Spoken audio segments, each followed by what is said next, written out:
Dans le chapitre 14, nous voyons le test de Student, appelé également le test de T, ou le test de la différence entre deux moyennes. En fonction de la nature des variables et en fonction des échelles de mesure, le chercheur doit choisir le bon test d'hypothèse. Dans le cas du test de T, on doit avoir une variable qualitative et une variable quantitative.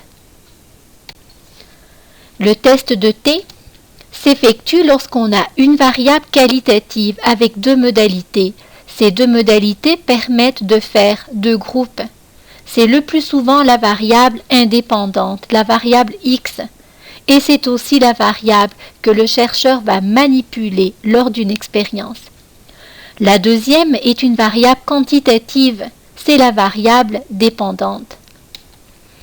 Exemple d'utilisation du test de T.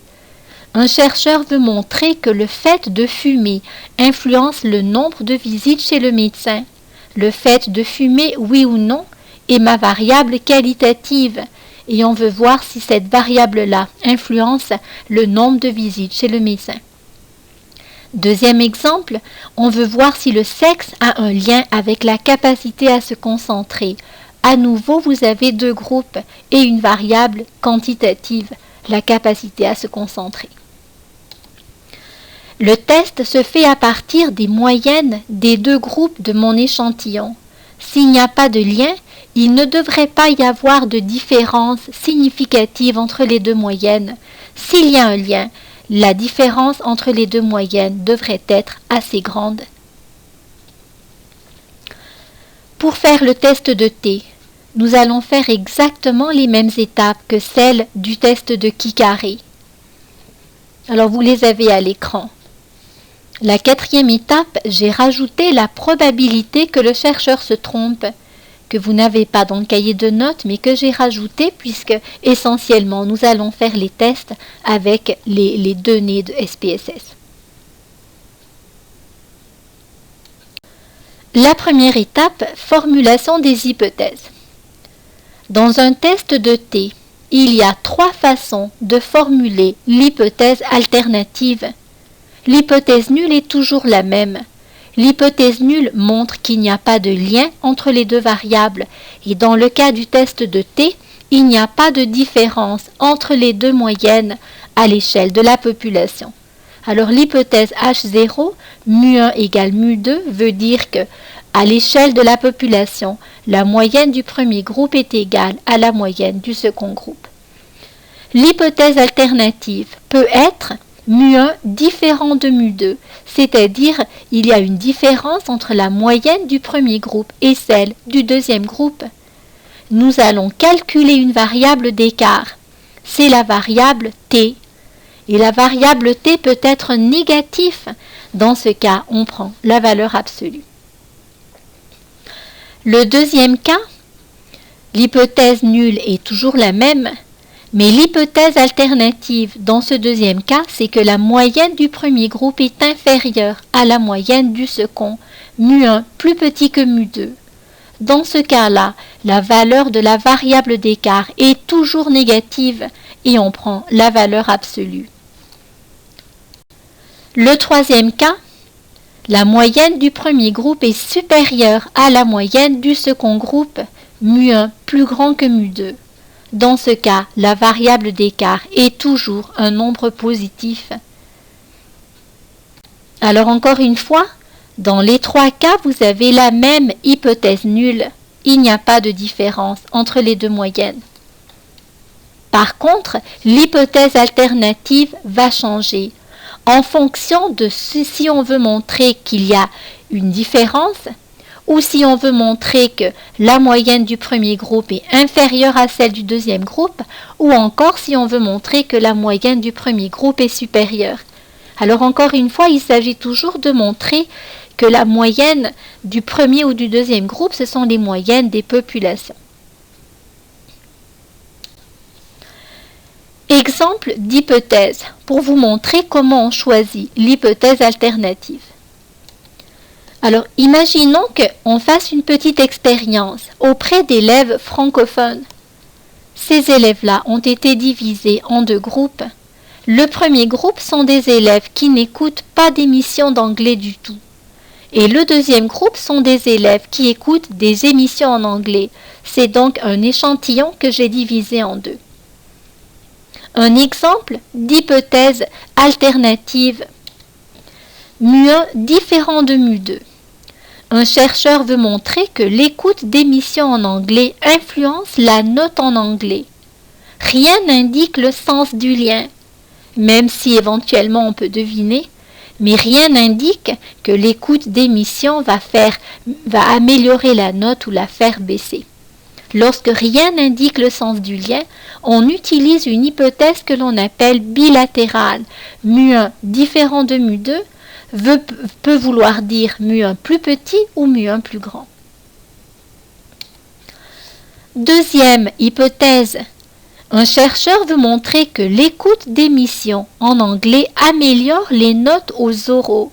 Ça veut dire que les élèves qui écoutent les émissions vont avoir de meilleures notes. mu1 plus petit que mu2. Une troisième façon de faire l'hypothèse alternative, le chercheur veut montrer que l'écoute d'émissions a un effet négatif sur la note des productions écrites. Ça veut dire que les élèves qui écoutent les émissions en anglais ont des notes plus basses pour les productions écrites. Ce sont des hypothèses, bien sûr, je ne les ai pas vérifiées. Eh bien, dans ce cas, l'hypothèse alternative serait que la moyenne du premier groupe, ceux qui n'écoutent pas d'émissions, est plus grande que la moyenne du deuxième groupe. Bien sûr, les moyennes que l'on calcule à partir de nos échantillons ne doivent pas contredire l'hypothèse du chercheur, sinon l'hypothèse ne tiendrait pas la route dès le départ. Ça veut dire que si le chercheur veut montrer l'hypothèse numéro 3, mu1 plus grand que mu2, eh bien, dans l'échantillon, les élèves qui n'écoutent pas d'émission, qui est le premier groupe, devraient avoir au départ de meilleures notes. Deuxième étape, choix du seuil. C'est toujours le même seuil que l'on choisit.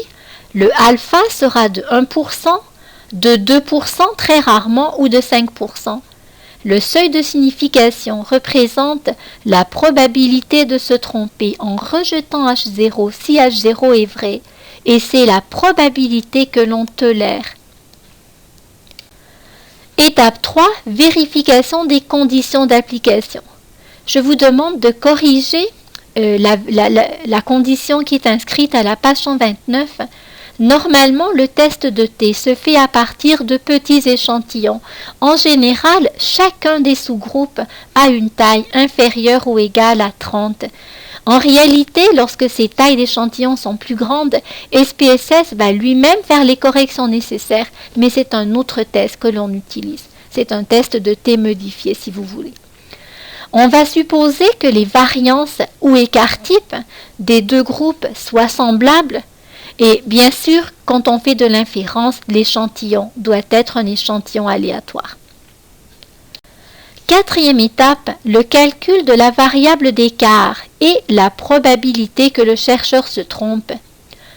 SPSS calcule la variable d'écart et nous donne également la probabilité que le chercheur se trompe. Nous pouvons aussi calculer la variable d'écart qui se calcule à partir d'un échantillon. Alors encore une note, si elle est négative, on prend la valeur absolue. Et la variable d'écart est assez compliquée. En gros, elle mesure l'écart entre les deux moyennes de l'échantillon. X1 bar, c'est la moyenne du premier groupe. X2 bar est la moyenne du deuxième groupe de mon échantillon. Alors essentiellement, la statistique T consiste à calculer l'écart entre les deux moyennes. Cet écart est divisé par deux racines. Et vous avez les symboles. N1, c'est la taille du premier groupe. S1, c'est l'écart type du premier groupe. S1 à la 2 étant la variance du premier groupe de l'échantillon. L'étape 5, on détermine la valeur critique à partir d'une table des valeurs critiques du T. Elle dépend du seuil de signification, elle dépend du nombre de degrés de liberté, petit v, Et ce V, le nombre de degrés de liberté, se calcule en faisant N1 plus N2 moins 2. Et le T dépend également de la nature du test. La table des valeurs critiques est ici. Alors dans la première ligne, en couleur bleue, vous avez les valeurs du seuil de signification. Si le test est bilatéral, on divise le alpha par 2. Ça signifie que si vous voulez utiliser un seuil de 5, mais que votre test est bilatéral, vous irez chercher la valeur critique dans la colonne de 2,5. En fait, la loi de T ressemble à la loi que vous avez à l'écran. Ça ressemble à une loi normale, à l'exception que les proportions ne sont pas tout à fait celles que l'on aurait pour une loi normale. Cette loi de T est tracée à partir de tous les échantillons possibles que l'on aurait tirés d'une population dans laquelle les deux moyennes sont égales. Alors, l'hypothèse de départ, il n'y a pas de différence entre les deux moyennes. Dans ma population, on tire tous les échantillons possibles et la loi de T me montre la répartition de tous les échantillons selon la valeur de T. Si le T que j'ai calculé est plus petit ou égal à la valeur critique, on se trouve dans la zone de non-rejet et en même temps, la probabilité que le chercheur se trompe sera plus grande que le seuil de signification. Si par contre, la valeur absolue de T est plus grande que la valeur critique et en même temps, la probabilité que le chercheur se trompe est plus petite que le seuil de signification, on est dans la zone de rejet de H0. Ce qui nous amène à la formulation de la règle de décision. Il existe deux façons de formuler la règle. Soit vous utilisez la valeur de T par rapport à la valeur critique de T, soit vous utilisez les probabilités que le chercheur se trompe.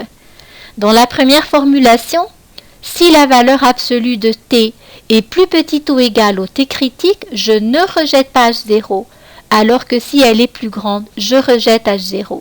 On prend toujours les valeurs absolues de T.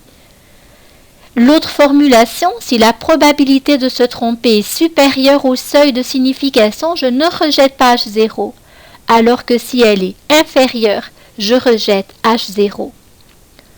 Et la dernière étape, la décision, eh bien, on va rejeter ou maintenir l'hypothèse H0 en fonction des valeurs que l'on aura calculées.